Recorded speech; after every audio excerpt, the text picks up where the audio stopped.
Good morning to all of you. मैं नेहा राजकिशोरी देवी शिक्षक प्रशिक्षण सेवा संस्थान की इस यूट्यूब चैनल पे आपका बहुत बहुत स्वागत करती हूँ।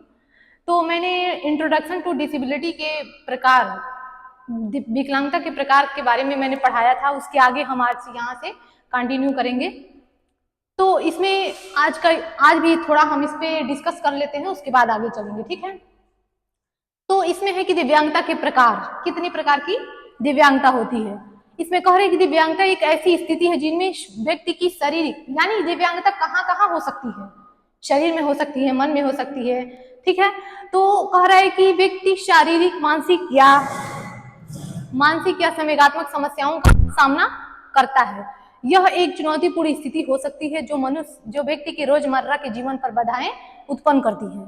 दिव्यांगता विभिन्न प्रकार की होती है और इसे समझने के लिए इसकी श्रेणियां और कारणों का अध्ययन करना आवश्यक है। कह रहे कि दिव्यांगता कई कारणों से हो सकती है और इसके बारे में हमको जानना और समझना बहुत ही जरूरी है। अगला कह रहे दिव्यांगता मुख्यतः 4 प्रमुख श्रेणियों में विभाजित किया गया है। दिव्यांगता को 4 मुख्य श्रेणियों में विभाजित किया गया है। पहला क्या है? शारीरिक दिव्यांगता। दूसरा क्या है? मानसिक दिव्यांगता, ठीक है। शारीरिक दिव्यांगता, मानसिक दिव्यांगता, संवेगात्मक और मानसिक स्वास्थ्य से जुड़ी दिव्यांगता और संवेदी दिव्यांगता। हर प्रकार की दिव्यांगता में अलग अलग कारण, उसका लक्षण और उसका उपचार बताया गया है।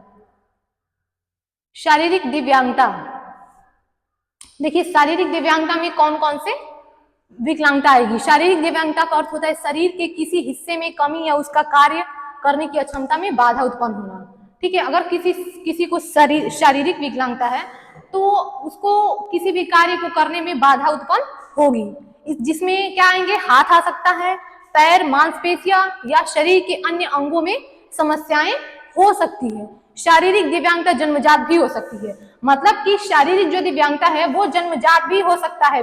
बच्चा जब जन्म लेता है तो भी उसके पैर टेढ़े या हाथ कटा हुआ, ये विकलांगताएं हो सकती हैं। या दुर्घटनावश भी हो सकता है, मान लीजिए किसी का दुर्घटना हो गया, उसमें भी हो सकता है। बीमारी या संक्रमण के कारण भी उत्पन्न हो सकता है। उदाहरण के लिए जैसे पोलियो, ठीक है, पोलियो है, सेरेब्रल पॉलिसी है और रीढ़ की हड्डी में चोट से व्यक्ति शारीरिक रूप से दिव्यांग हो सकता है। अगर किसी की रीढ़ की हड्डी में चोट लग जाती है तो वो कुछ दिन के बाद दिव्यांगता, उसकी शारीरिक दिव्यांगता जो होती है वो उसमें बाधा उत्पन्न होने लगती है। तो इन समस्याओं के कारण व्यक्ति की चलने, दौड़ने, लिखने और शारीरिक कार्य करने की क्षमता सीमित हो जाती है। मतलब वो सब कार्य में बाधा उत्पन्न होने लगती है, ऐसे कार्यों को वो नहीं कर पाता है, या करने में कठिनाई होती है। दूसरा है कि मानसिक दिव्यांगता। मानसिक दिव्यांगता एक ऐसी स्थिति है जिनमें व्यक्ति की सीखने, समझने और संचार करने की क्षमता प्रभावित होती है, ठीक है। तो मानसिक दिव्यांगता क्या है? इसमें व्यक्ति जो, मान लीजिए कि कोई बच्चे को हम कुछ सिखा रहे हैं तो वो जल्दी नहीं सीख पाएगा, उसमें उसकी सीखने की जो क्षमता होगी वो क्या होगी? प्रभावित होगी। वो जल्दी सीख नहीं पाएगा, समझ नहीं पाएगा, संचार भी करने में प्रभावित होगी, यानी अपनी बात को दूसरों के सामने व्यक्त नहीं कर पाएगा, ठीक है। इसमें मानसिक विकास सामान्य से धीमा होता है और व्यक्ति को अपनी उम्र के अनुसार समझदारी और कार्य कुशलता हासिल करने में कठिनाई होती है। मानसिक दिव्यांगता का कारण गर्भावस्था के दौरान पोषण की कमी, आनुवंशिक समस्याएं या बच्चे के जन्म के समय मस्तिष्क की क्षति पहुंचना हो सकता है। मतलब कह रहा है ना किसमें कि ये भी जन्मजात हो सकता है। मान लीजिए कि माँ जब गर्भवती है उस समय माँ अगर नशीली पदार्थों का सेवन करती है तो इससे भी बच्चे को मानसिक विकलांगता उत्पन्न हो सकती है, ठीक है। या फिर उस गर्भ के दौरान पोषण की कमी, अच्छी खान पान न होना, आनुवंशिक समस्याएं या बच्चे के जन्म के समय मस्तिष्क की क्षति पहुंचना भी मानसिक विकार का कारण हो सकता है। इस तरह की दिव्यांगता में डाउन सिंड्रोम और ऑटिज्म जैसे विकार शामिल होते हैं। यानी मानसिक विकास में कौन कौन से ज्यादातर देखने को मिलता है? डाउन सिंड्रोम और ऑटिज्म। तीसरा, संवेगात्मक या मानसिक स्वास्थ्य संबंधी दिव्यांगता। इसमें है कि यह दिव्यांगता मानसिक और संवेगात्मक समस्याओं से जुड़ी होती है। मतलब कि यह दिव्यांगता जो होती है मानसिक और संवेगात्मक समस्याओं से जुड़ी होती है, जो व्यक्ति की मानसिक स्वास्थ्य को प्रभावित करती है, जिसमें डिप्रेशन है, एंजाइटी है, ठीक है, सिजोफ्रेनिया है और मानसिक विकार शामिल है। इस प्रकार की दिव्यांगता का प्रभाव व्यक्ति की सोचने, निर्णय लेने और सामाजिक गतिविधियों में भाग लेने की क्षमता पर असर पड़ता है। मानसिक स्वास्थ्य से जुड़ी दिव्यांगता के कारण पारिवारिक दबाव, सामाजिक समस्याएं, तनावपूर्ण जीवन शैली या किसी घटना का प्रभाव हो सकता है। मतलब कि इस संवेगात्मक और मानसिक स्वास्थ्य में क्या आ सकता है? डिप्रेशन। ठीक है, डिप्रेशन मतलब तनाव। बच्चा बहुत तनाव में आ सकता है, मानसिक उसका मन उसका ठीक नहीं है तो किसी दबाव में आकर, तनाव में आकर के वो अपनी मानसिक विकार उत्पन्न हो जाता है। एंजाइटी, बार बार एक ही काम को या एक ही बात को बार बार दोहराना, ठीक है, एंजाइटी में आता है। तो ये सारे लक्षण इसमें देखने को मिलते हैं। चौथा है संवेदीय दिव्यांगता। संवेदी दिव्यांगता का अर्थ है कि शरीर की इंद्रियों में कमी होना। जैसे शरीर की 5 ज्ञानेंद्रियां होती हैं, आंख, कान, नाक, जीभ और त्वचा। तो ये 5 जो हमारी ज्ञानेंद्रियां हैं, इसमें विकार उत्पन्न होना, ठीक है, यही संवेदी दिव्यांगता कहलाता है। तो इसमें आती है दृष्टिहीनता, यानी आंखों से ना दिखाई देना, श्रवण हानि, स्पर्श संवेदना में कमी होती है, और दृष्टिहीनता में व्यक्ति की देखने की क्षमता प्रभावित होती है, जो जन्मजात भी हो सकती है या बाद में किसी बीमारी या चोट के कारण भी हो सकती है। मतलब कि ये संवेदी दिव्यांगता जन्मजात भी हो सकती है, बाद में किसी बीमारी या दुर्घटना के कारण भी हो सकती है। श्रवण हानि में व्यक्ति सुनने की क्षमता खो देता है, जो कान के विकार या उम्र बढ़ने के कारण भी हो सकती है। संवेदी दिव्यांगता में व्यक्ति का बाहरी दुनिया से संपर्क करने में कठिनाई होती है, जिसमें उसकी शिक्षा, रोजगार और सामाजिक सहभागिता प्रभावित होती है। ठीक है, जब उसके मानसिक विकार, जब संवेदी दिव्यांगता रहेगी बच्चे में, तो क्या होगा? उसका शिक्षा पे असर पड़ेगा, रोजगार पे असर पड़ेगा और सामाजिक सहभागिता पे भी असर देखने को मिलेगा। अब इसका निष्कर्ष क्या है?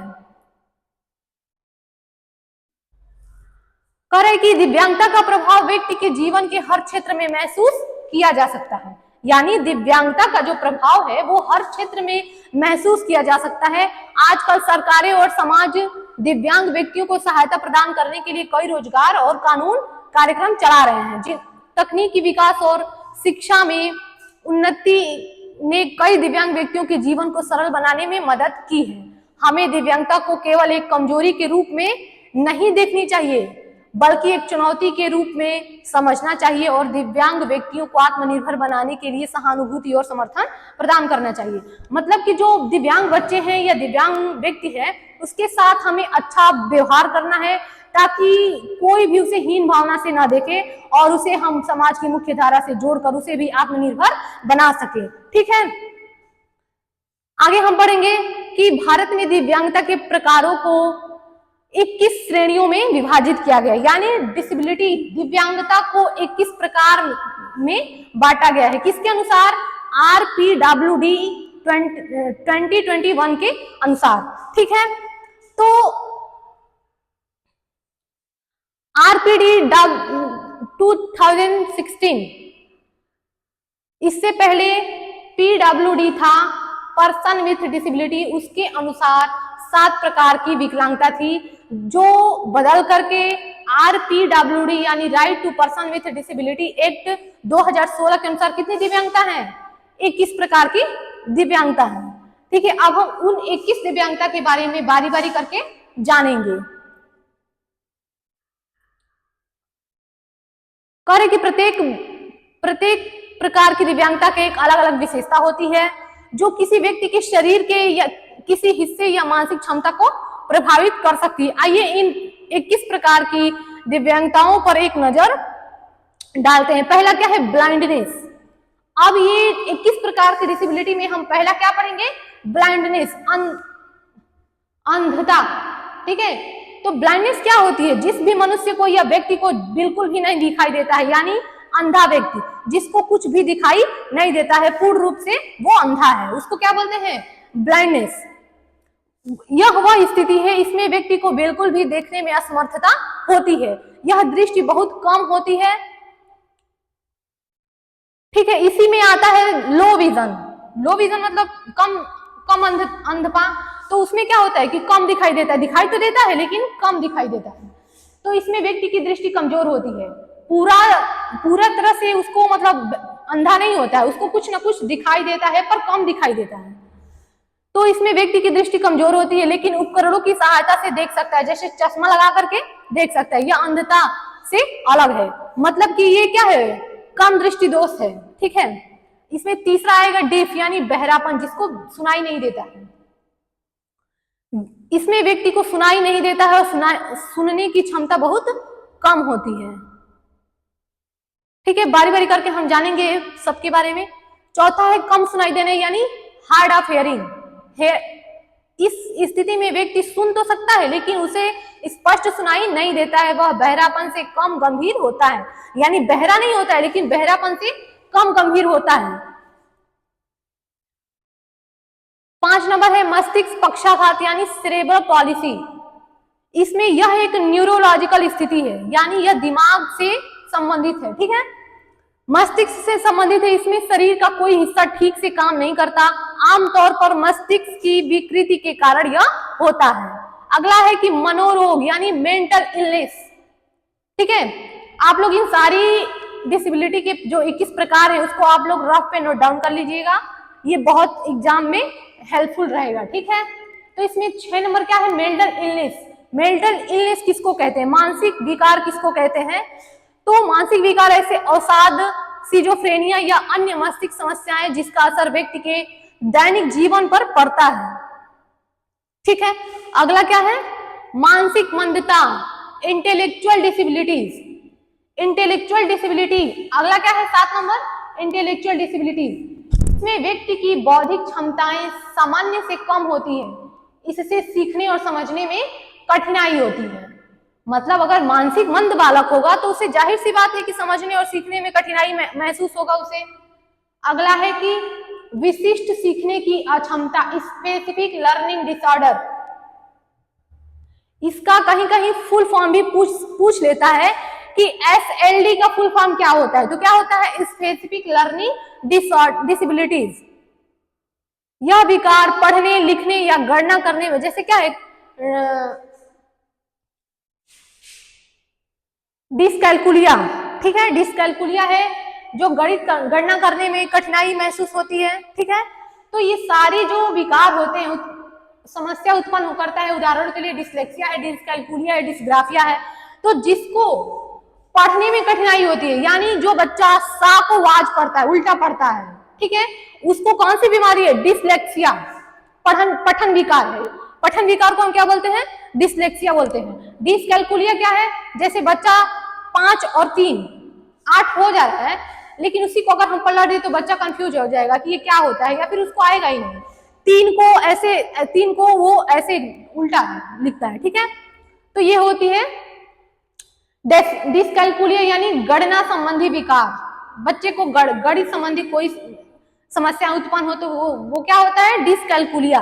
अब आते हैं डिसग्राफिया। डिसग्राफिया में क्या होता है, बच्चा लिख नहीं पाता, ठीक है, या लिखता है तो उल्टा लिखता है, उसको लिखने में बहुत ज्यादा समस्याएं उत्पन्न होती हैं। अब 9 नंबर क्या है, ऑटिज्म स्पेक्ट्रम डिसऑर्डर। इसका भी फुल फॉर्म पूछता है कि ASD का फुल फॉर्म क्या होता है, तो क्या होता है, ऑटिज्म स्पेक्ट्रम डिसऑर्डर। यह भी क्या है, यह भी एक न्यूरो डेवलपमेंटल विकार है जिसमें संचार, सामाजिक संपर्क और व्यवहार में समस्याएं होती है। यानी जिसको भी ऑटिज्म स्पेक्ट्रम डिसऑर्डर होगा उसको क्या होगा, संचार, यानी संचार मतलब क्या होता है, कम्युनिकेशन, यानी अपनी बातों को दूसरों के सामने व्यक्त करना, उसकी बातों को समझ पाना, ये सब करने में, सामाजिक संपर्क बनाने में, लोगों से व्यवहार करने में क्या होती है, दिक्कतें महसूस होती है। अगला है कि 10 नंबर की गंभीर दिव्यांगता, मल्टीपल डिसेबिलिटीज। तो मल्टीपल डिसेबिलिटी का मतलब ही है कि 1 से 2, मतलब 1 से 2 या 2 से अधिक जिसमें भी डिसेबिलिटी होती है उसको मल्टीपल डिसेबिलिटीज के अंदर रखा जाता है। इसमें व्यक्ति को 2 या 2 से अधिक दिव्यांगताएं होती हैं, जैसे दृष्टिहीन भी है और श्रवण हानि एक साथ होना, यानी उसको दिखाई भी नहीं देता और सुनाई भी नहीं देता है। तो ये किस में आएगा, मल्टीपल डिसऑर्डर में आएगा, मल्टीपल डिसेबिलिटी में आएगा। ठीक है, अगला है 11 नंबर गुर्दे की कमी यानी क्रोनिक न्यूरोलॉजिकल कंडीशंस।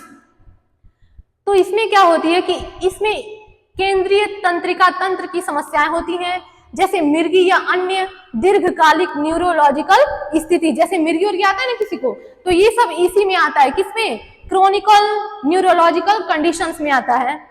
अगला है 12 नंबर, हड्डी और जोड़ों का रोग, मस्कुलर डिस्ट्रॉफी। तो मस्कुलर डिस्ट्रॉफी में क्या होता है, इसमें मांसपेशियों में कमजोरी होती है और धीरे धीरे शरीर की मांसपेशियां छिड़ होने लगती हैं। यानी इसमें मांसपेशियों में यानी हमारी मसल्स में क्या होती है, दिक्कतें महसूस होती हैं और धीरे धीरे अगर हम इसका इलाज ना करवाएं तो क्या होती है, धीरे धीरे मांसपेशियों की जो शक्ति है, जो क्षमता है, वो क्या होती है, छिड़ होने लगती है, खत्म होने लगती है। अगला क्या है 30 नंबर, कुष्ठ रोग यानी कोड लेप्रोसी।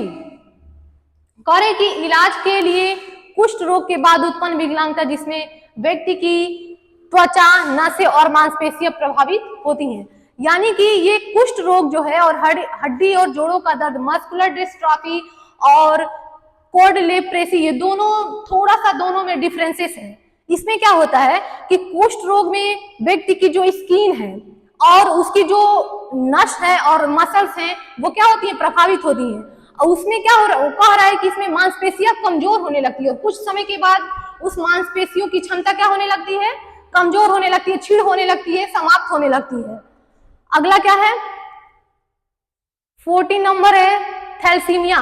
तो थैलेसीमिया यह एक ऐसा विकार है, ऐसा डिसेबिलिटी है जो रक्त संबंधी है। ठीक है, यह एक आनुवांशिक रक्त विकार है। आनुवांशिक मतलब समझते हैं आप लोग?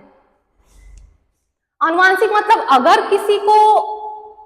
किसी माता पिता में यह कमी है तो जाहिर सी बात है कि वह उसको बच्चे में भी देखने को मिलेगा। तो कह रहे कि यह एक आनुवांशिक रक्त विकार है, यानी खून के द्वारा, रक्त के द्वारा वह ट्रांसफर होता है।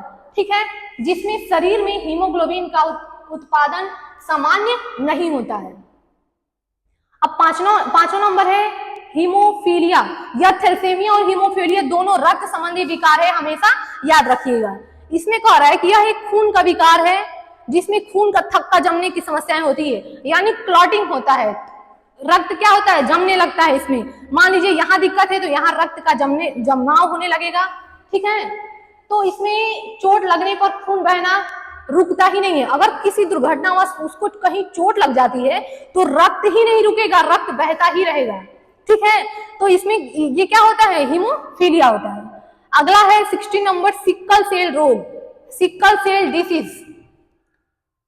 यह एक आनुवांशिक रक्त विकार है जिसमें लाल रक्त कणिकाएं यानी आरबीसी, रेड ब्लड सेल्स जो होती हैं, क्या होती हैं, विकृत हो जाती हैं। जैसे दो सेल्स है ना हमारे पास, एक क्या होता है, क्या है, रेड ब्लड सेल्स है और एक व्हाइट ब्लड सेल्स, दो सेल्स होती हैं जो। तो इसमें क्या कह रहा है कि रक्त लाल रक्त कणिकाएं यानी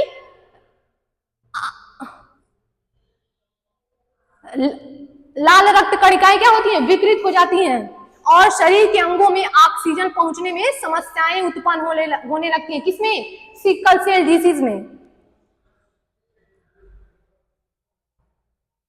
अगला है एसिड अटैक विक्टिम्स।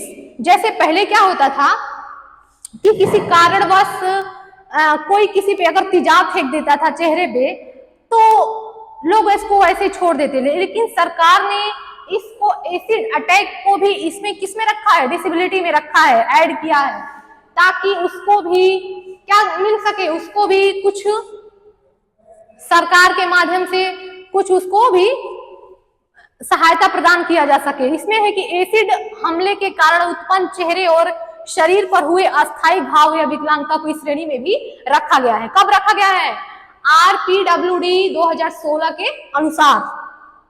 अब 18 नंबर आते हैं पार्किंसन रोग, पार्किंसन डिसीज।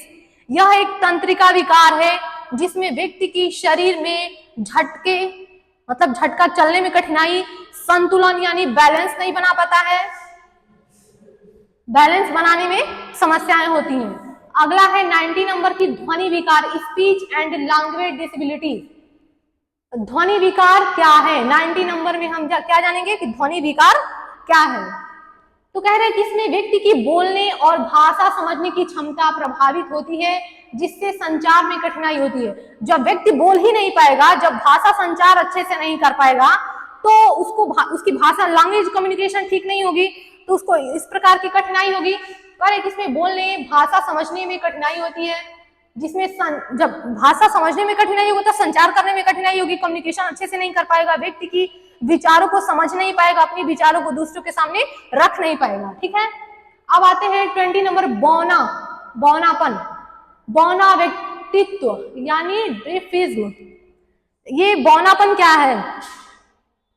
जैसे कोई व्यक्ति कद में बहुत छोटे हो जाते हैं तो उसको भी इस विकलांगता के अंतर्गत, डिसेबिलिटी के अंदर ऐड किया गया है। कह रहे कि यह एक अनुवांशिक विकार है जिसमें व्यक्ति की ऊंचाई सामान्य से कम होती है, यानी जितना होना चाहिए लंबाई उससे कम होती है, तो वो बौनेपन की श्रेणी में आता है, जो हड्डियों के विकास में रुकावट के कारण होती है। यानी बचपन से उसको अच्छा पोषण भोजन नहीं प्रदान किया गया है तो उसकी हड्डियां क्या होगी, हड्डियों का विकास रुक गया है, इस वजह से वो व्यक्ति क्या हो गया है, बौनेपन की श्रेणी में आ गया है और उसको इस विकलांगता के अंतर्गत ऐड किया गया है। अब हम last number 21 number multiple sclerosis के बारे में पढ़ेंगे। ठीक है, यह एक दीर्घकालिक तंत्रिका तंत्र विकार है। दीर्घकालिक मतलब बहुत लंबे समय तक यह विकार चलता है। ठीक है, जिसमें शरीर के विभिन्न हिस्सों में कमजोरी, थकान होती है और व्यक्ति को सामान्य काम करने में कठिनाई होती है। जैसे सामान्य व्यक्ति अपने काम को कर लेता है, उसे कोई कठिनाई महसूस नहीं होती, लेकिन जिसको भी ये मल्टीपल स्क्लेरोसिस हुआ रहेगा उसको क्या होगी, कोई भी काम करने में कमजोरी होगा, थकान होगा, थक कर बैठ जाएगा। ठीक है, व्यक्ति को सामान्य कार्य करने में भी कठिनाई होती है। इन सभी 21 प्रकार की दिव्यांगताओं को चिन्हित करने का उद्देश्य दिव्यांग व्यक्तियों के लिए अधिक समावेशी वातावरण बनाना है।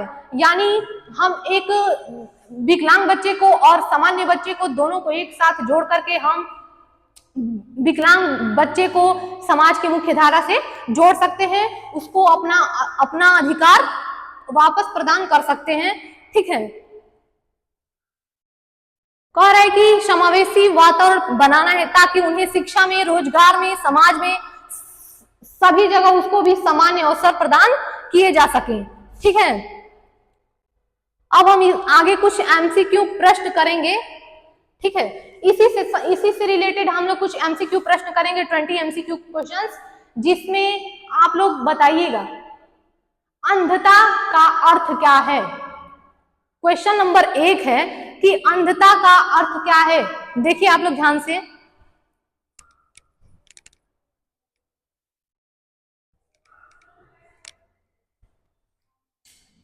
तो कह रहा है कि सुनाई ना देना, पूरी तरह से ना देख पाना, ठीक से बोल ना पाना, चलने में कठिनाई।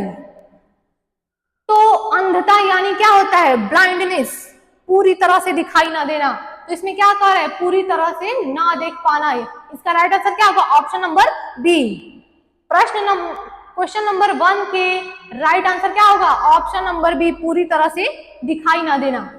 अगला क्वेश्चन है क्वेश्चन नंबर 2, कौन सी दिव्यांगता में व्यक्ति को सीखने और समझने में कठिनाई होती है, बताइए। मानसिक मंदता है कि मस्तिष्क पक्षाघात है, मेंटल इलनेस है, या सेरेब्रल पॉलिसी है, या ऑटिज्म है, या फिर ड्वार्फिज्म है, बताइए। क्वेश्चन नंबर 2 का राइट आंसर क्या होगा,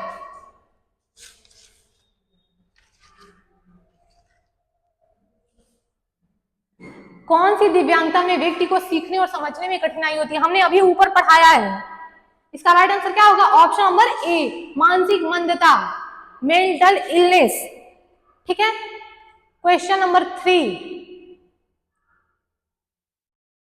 विशिष्ट सीखने की अक्षमता का एक उदाहरण क्या है, क्या डिसलेक्सिया है, थैलेसीमिया है, हीमोफीलिया है, या पार्किंसन रोग है। इसमें से क्वेश्चन नंबर 3 का राइट आंसर क्या है, बताइए।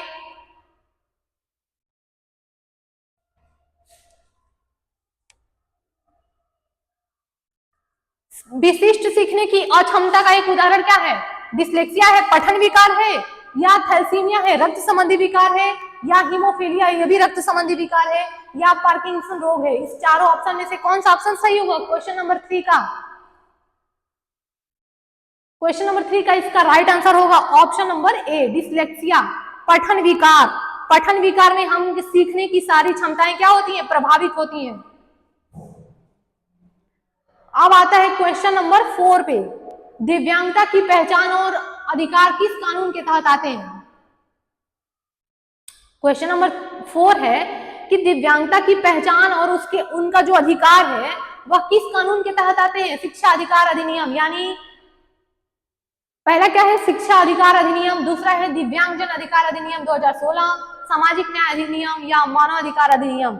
इसमें से क्वेश्चन नंबर 4 का राइट आंसर क्या होगा?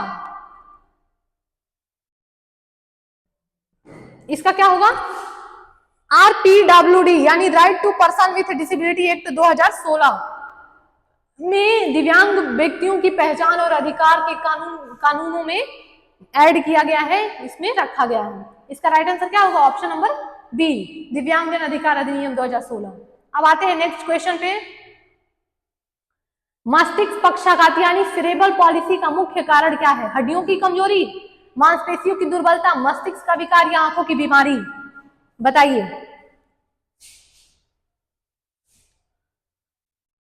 मस्तिष्क पक्षाघात सेरेब्रल पॉलिसी है, तो इसमें क्या होगा? ये मस्तिष्क पक्षाघात जब है तो हड्डियों की कमजोरी से इसका कोई मतलब नहीं है, मांसपेशियों की दुर्बलता से भी कोई मतलब नहीं। इसका राइट आंसर क्या होगा? मस्तिष्क का विकार, आंखों की कमजोरी इसका गलत ऑप्शन है। राइट आंसर क्या है? ऑप्शन नंबर सी, मस्तिष्क का विकार। दिव्यांगता की कुल मान्यता प्राप्त श्रेणियां कितनी है? यानी कि दिव्यांगता कितने भागों में बांटा गया है? कितनी प्रकार की डिसेबिलिटी होती है? क्या 10 प्रकार की होती है, 15 होती है, 21 होती है, 25 होती है?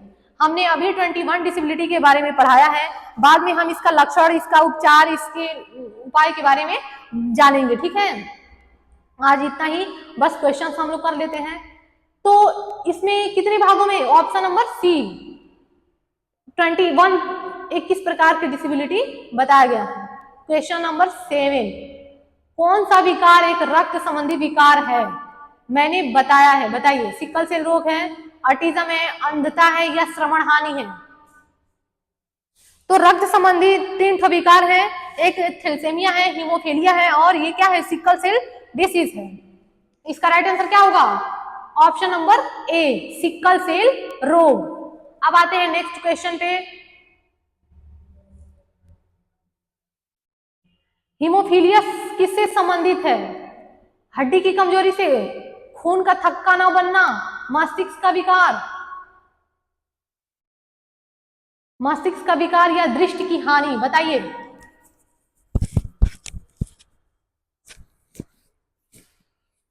देखिए यहाँ पे ये नहीं रहेगा थक्का बनना, क्योंकि इसमें थक्का बनता है, ब्लड का क्या बनता, थक्का जमता है इसमें हीमोफीलिया में। तो इसका राइट आंसर क्या होगा? ब्लड का थक्का बनना, ये नो नहीं रहेगा। ठीक है, ब्लड का थक्का बनना। अब आते हैं अगले क्वेश्चन पे। ऑटिज्म मुख्य रूप से प्रभावित करता है किसको? दृष्टिहीन को या मस्तिष्क का विकार को या सुनने की क्षमता को या चलने की गति को? किसको प्रभावित करता है? क्या ऑटिज्म? ऑटिज्म किसको प्रभावित करता है?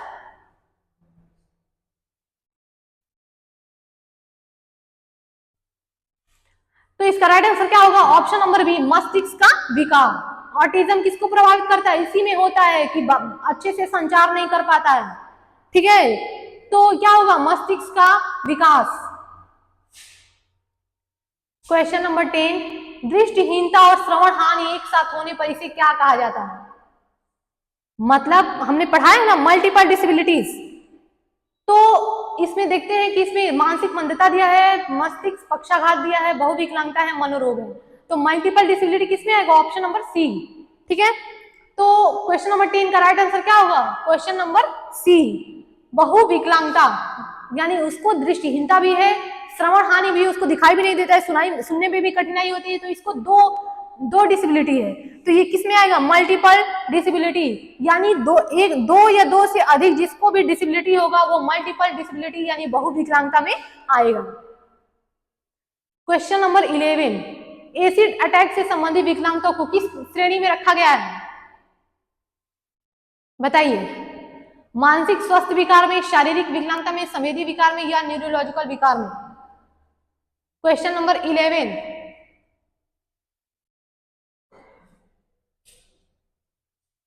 तो देखिए एसिड अटैक जब होता है किसी को भी, तो एसिड कहाँ पड़ती है, शरीर पे ही पड़ती है या फिर शरीर के किसी भी हिस्से में पड़ सकती है और वो मतलब पूरे हिस्से को नष्ट कर सकता है। तो इसमें किसमें आएगा, शारीरिक विकलांगता। तो 11 क्वेश्चन नंबर 11 का राइट आंसर क्या होगा, option number B. Acid attack से संबंधित विकलांगता को किस श्रेणी में रखा जा सकता है, तो शारीरिक विकलांगता में उसको रखा जा सकता है। अब आते हैं नेक्स्ट क्वेश्चन पे। पार्किंसन रोग मुख्य रूप से किन अंग तंत्र को प्रभावित करता है? क्या तंत्रिका तंत्र को, हृदय को, गुर्दा को, फेफड़े को, किसको प्रभावित करता है? तो हमने अभी बताया है कि यह क्या है, एक दीर्घकालिक तंत्रिका तंत्र विकार है। ठीक है, पढ़े हैं ना आप लोग? तो इसका राइट आंसर क्या होगा, ऑप्शन नंबर ए, तंत्रिका तंत्र। यानी पार्किंसन जो रोग है वो तंत्रिका तंत्र को प्रभावित करता है। आते हैं नेक्स्ट क्वेश्चन पे। दिव्यांगता के तहत थैलेसीमिया का प्रकार है, रक्त संबंधी है, मानसिक विकार है, श्रवण हानि है, न्यूरोलॉजिकल विकार है। मैंने अभी बताया है कि सिकल सेल रोग, थैलेसीमिया और हीमोफीलिया क्या है, रक्त संबंधी विकार है। तो कह रहे कि किसका ये प्रकार है, तो ऑप्शन नंबर ए, रक्त संबंधी विकार है। ठीक है, क्वेश्चन नंबर 13 का राइट आंसर होगा ऑप्शन नंबर ए। नेक्स्ट क्वेश्चन पे चलते हैं 14 पे। कम दृष्टि यानी लो विजन का अर्थ क्या है? क्या कुछ भी ना देख पाना, धुंधला दिखाई देना, कानों से सुनाई ना देना, चलने में असमर्थता, यानी धुंधला दिखाई देना। लो विजन यानी ब्लाइंडनेस नहीं है, लो विजन है, उसको कुछ दिखाई देता है पर ज्यादा नहीं, साफ नहीं दिखाई देता है। तो किसमें आएगा, धुंधला दिखाई देना। लो विजन में क्या होता है, ऑप्शन नंबर बी, धुंधला दिखाई देना। अब आते हैं नेक्स्ट क्वेश्चन पे। कुष्ठ रोग से इलाज के बाद की विकलांगता को क्या कहा जाता है? शारीरिक विकलांगता, मानसिक विकार, न्यूरोलॉजिकल विकार या कुष्ठ रोग उपचार विकलांगता? बताइए। Question number 15। कुष्ठ रोग से इलाज के बाद विकलांगता को क्या कहा जाता है, तो शारीरिक विकलांगता, ऑप्शन नंबर ए, नोट कर लीजिएगा। Question number 16। मांसपेशियों की कमजोरी और विकृति किस विकार में होती है? मस्कुलर डिस्ट्रॉफी में होती है, थैलेसीमिया में होती है, सिकल सेल रोग में होती है, मनोरोग में होती है? तो इसका राइट आंसर क्या होगा, मस्कुलर डिस्ट्रॉफी यानी मांसपेशिया डिसऑर्डर इसमें आता है, ऑप्शन नंबर ए। 16 का क्या होगा, option number A, right answer A. 17 का न्यूरोलॉजिकल विकार का एक उदाहरण क्या है? मस्तिष्क पक्षाघात है, अंधपान है, बहरापन है, ऑटिज्म है? तो इसका भी राइट आंसर क्या होगा, ऑप्शन नंबर ए, मस्तिष्क पक्षाघात यानी सेरेब्रल पॉलिसी। अगला नेक्स्ट देखिए 18 नंबर। कौन सा दिव्यांगता प्रकार तंत्रिका तंत्र को दीर्घकालिक स्थिति है? बताइए।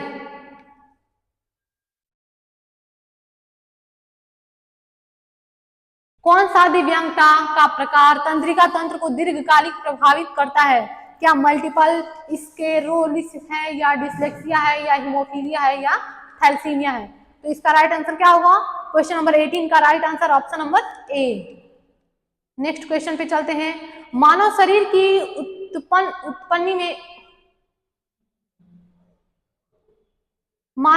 उत्पत्ति में रुकावट के कारण कौन सी समस्या उत्पन्न होती है? जब मानव के शरीर में उत्पन्न कोई रुकावट आती है तो कौन सी समस्या उत्पन्न होती है? बौनापन या पार्किंसन रोग या सिकल सेल रोग या मानसिक मंदता? कौन सा? बौनापन।